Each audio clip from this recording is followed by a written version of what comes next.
Magandang hapon po sa inyo lahat. Kamusta kayo? Taas nga kamay na mga inaantok. Naisahan ko kayo, no? Kanina natanggalan ang tag ninyo. Nako, kanina ko sa likod, nag-uusap kami ng mga Yormes Choice na masyado. Pinupustahan nila ako. Kasi birthday ko po bukas.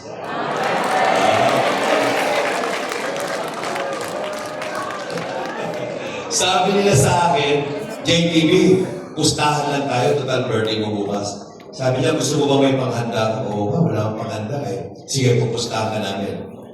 Mamaya, pag tinawag ka, pustahan tayo. Hindi mo kaya yung magiging response ng mga tao ito pag tinawag na si Yorme. Kako, ano ibig sabihin? Kasi pag si Yorme tinawag mamaya, yung mga yan, magpapalakpakan ng malakas. Magtatayuan, magsisikawan pag tinawag na si Yorme. Gusto namin makita kung kakayanin mo. Pag tinawag ka at pinakilala, pustahan tayo, hindi mo kaya yun.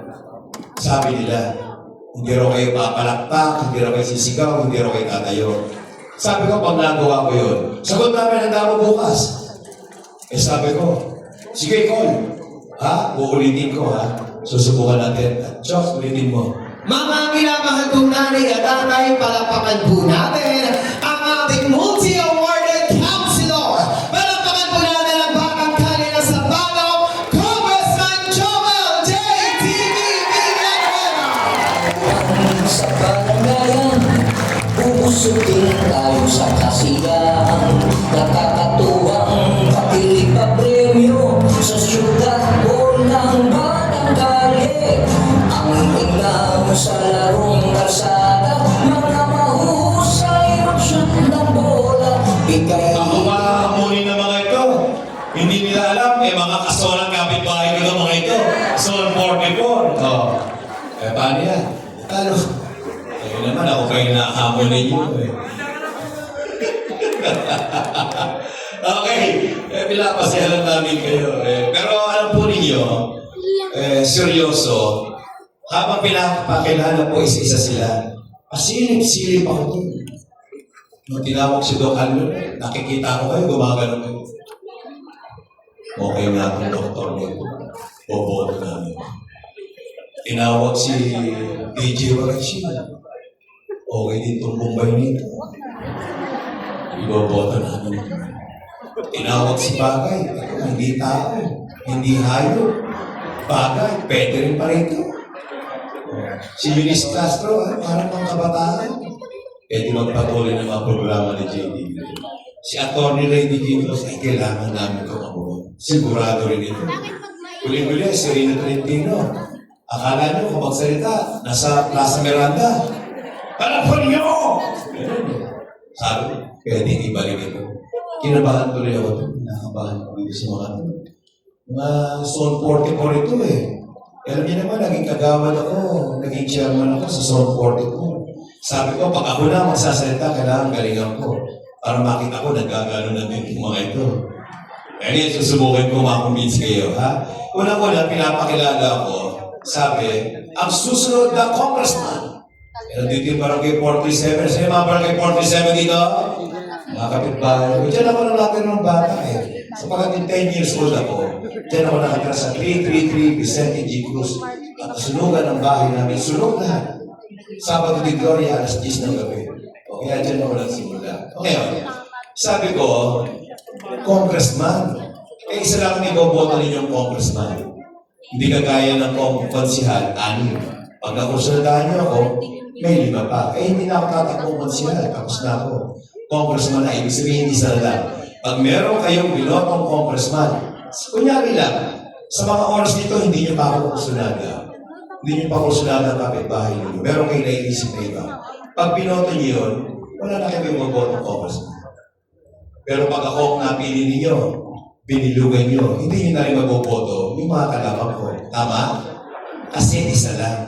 So kailangan mapaliwanag ko ng maayos yung pagtakbo ko sa congressman. Una, tapos na ako. Pangalawa, yung kasalukuyang congressman, tapos na rin.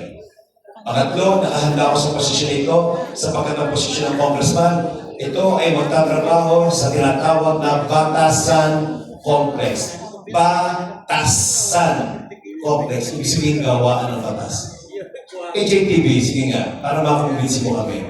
Total tumatakbo ang congressman na kapitbahay ka namin. Kahit na nag-aral ka sa Geronimo Elementary School at ikay gumraduate sa Moises Salvador Elementary School, pakita mo ang galing mo sa amin ngayon. Eto na.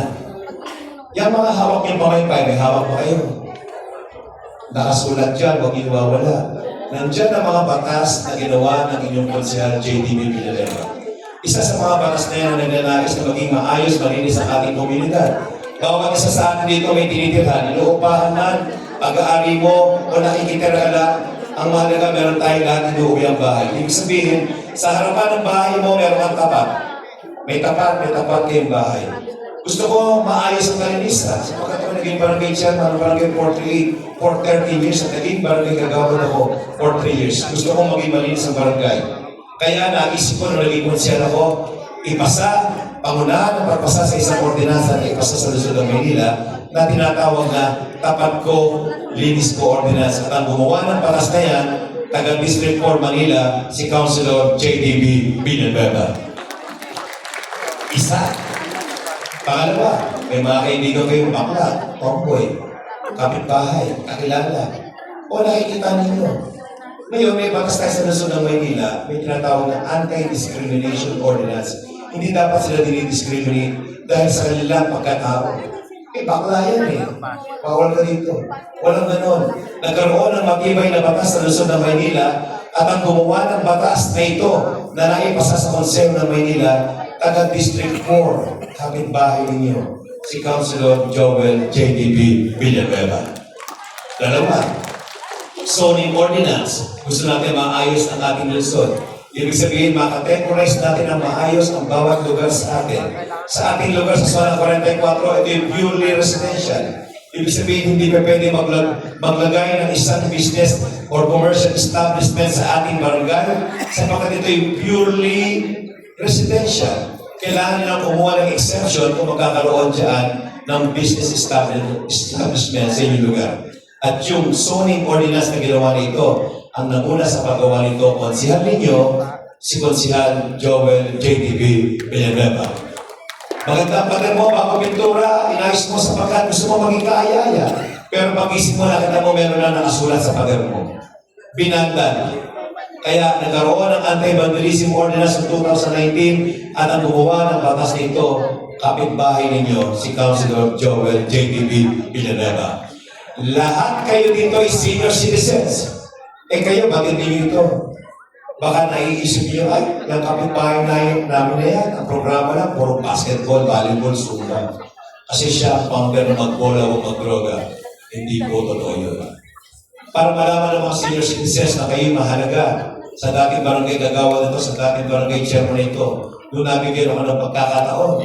Tayo ang namunang tumayo, naghain ng ordinansa na nagbibigay sa inyo lahat ng monthly allowance sa 500 noong panahon ni Yorme Isko. Ibig sabihin, may mahalaga na magkaroon ng isang batas para hindi kayo malalaro pagdating ng panahon. Ibig sabihin, magpalitman ang alkalde sa mga dating na panahon yung pagbibigay ng monthly allowance sa senior citizens, PWD, at mga solo parent dapat magpapatuloy dahil mayroong batas. At ang nanguna sa paggawa ng batas nito, ang nangunang tumayo para magbigay ng kanyang sponsorial speech ay walang iba kung hindi ang inyong lingkod, Konsihal Joel JDB Villanueva.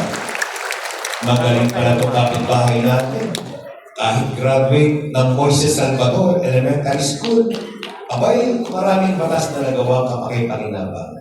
Sige nga, JDB, o total naniniwala na kami. Pwede ka sa posisyon ng congressman sapagkat yan ang trabaho ng isang congressman.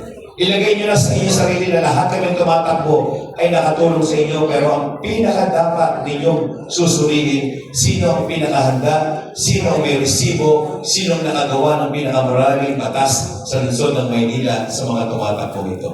Hindi ko po binubuhat ang aking bangko.